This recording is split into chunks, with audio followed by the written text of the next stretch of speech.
I'm coming in today feeling a little bit like the Grim Reaper, as we did get word about Resident Evil Village from Capcom with a release date and what platforms it'll be on, and well, we just don't have good news. But not all is bad, as Stadia did get even more awesome sales, so we'll quickly touch on that. With that, you guys might think let's downvote this video due to that bad news, but I'd say hit that like button because the community is awesome and it's always helpful to the algorithm, and subscribe if you're new and you're wanting to be always up to date with everything and anything related to Stadia. Alright, so the official announcement of one of the biggest games coming in the first half of 2021 is now in the books with Resident Evil Village, and it has come forth with not only a release date but mentions of what platforms it's going to come on, including the new consoles essentially. The game is set to come May 7th on pretty much every single platform except Stadia, unfortunately. The logo is absent from the end of the trailer, and verbally throughout their showcase they announced which platforms it would be on and not a single mention of the word Stadia.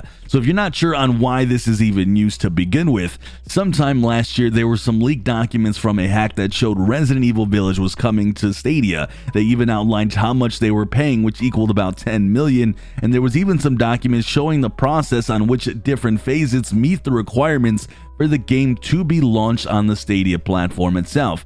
Portions of this leak were absolutely confirmed by Capcom themselves, though not specifically the Stadia portion, but for all intents and purposes, this leak was pretty true. The only thing that always had me worried, I guess is really the best way to put it, is that the documents were from 2018, and the deal brokered between Capcom and Stadia would have essentially been made a while ago. Many things, of course, could have changed since then. Now, it's not out of the realm to feel safe to assume that those leaks were real, because Capcom is an official studio who is working with Stadia, as you can see from the screenshots here of Phil Harrison and the publishers and developers Stadia currently works with. We also have absolutely no Capcom games on Stadia at all, so it's an easy assumption to believe that we are still going to see something, and of course we all presumed it was going to be these new games, including Resident Evil Village, or at least some form of Capcom games of any kind. So my thoughts are this: last year we had a few interesting situations. For example, Doom Eternal dropped a trailer before the game release with no Stadia logo, and it sent a bunch of us into a frenzy thinking something had happened or the game wasn't coming. That ended up not being the case, and it was just something that was just overlooked. It could also be a situation, I feel, and this is what I think it is, but I can be wrong. The game is coming to Stadia, and we are yet again seeing another delay, and we're not getting the game day and date, so they didn't mention it in the showcase. For me, this is most likely the scenario, but again, I am just guessing and I have no inside information. We could actually not see the game at all, and maybe the partnership with Google and Capcom has all but fallen through, and we are not going to see any Capcom games. At least at the moment, that is almost what we could assume. We are over a year now, and even Amazon Luna has a Resident Evil game on their service, and Capcom has been confirmed for Stadia games for a while. So overall, I'm not sure what the situation is, and hopefully this video gets outdated very quick and we hear something soon, and it's simply just a delay. Though I'm going to be honest with you guys, I would be very disappointed even with just a delay,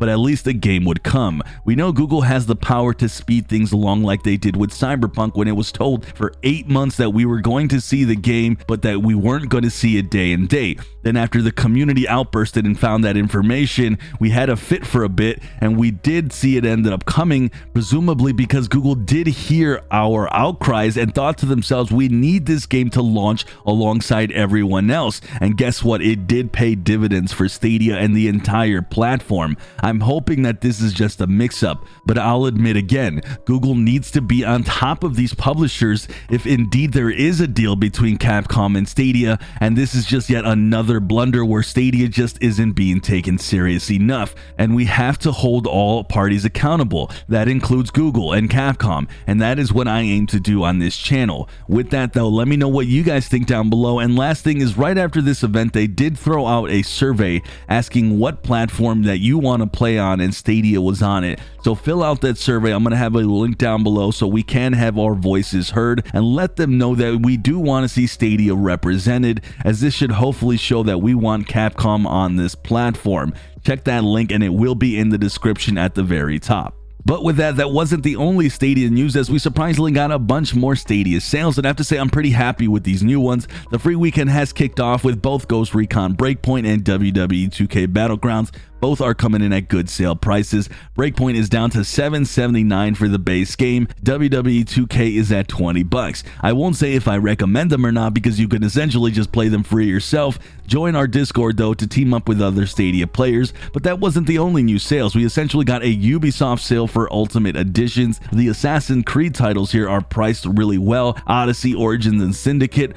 Far Cry as well is coming in here at a decent price. The Crew 2 Gold Editions at $35.99, a little pricey. We have Division. I do recommend Warlords of New York at $26.99. Trials Rising, Uno, Watch Dogs 1 and 2 also made the list for brand new sales. And last but not least, we have Immortals Phoenix Rising. This one's coming in at $66.99, and it's a game that's been getting a lot of praise by Stadia players, and it just only recently released a month ago. All in all, not a bad weekend, and a lot of gaming that you can do with both the free weekend on all the sales that they came up with, so that was really cool to see. With that, guys, let me know down below what your thoughts are on the Capcom and Resident Evil 8 news. Are you guys disappointed, or you think it's just a matter of time that we'll see it, or maybe there was just a mix-up? Let me know those thoughts. Also, let me know down below what you guys think about the new sales and what games you guys ended up picking up. I'm Sunny, and like always, I'll see you guys in the cloud.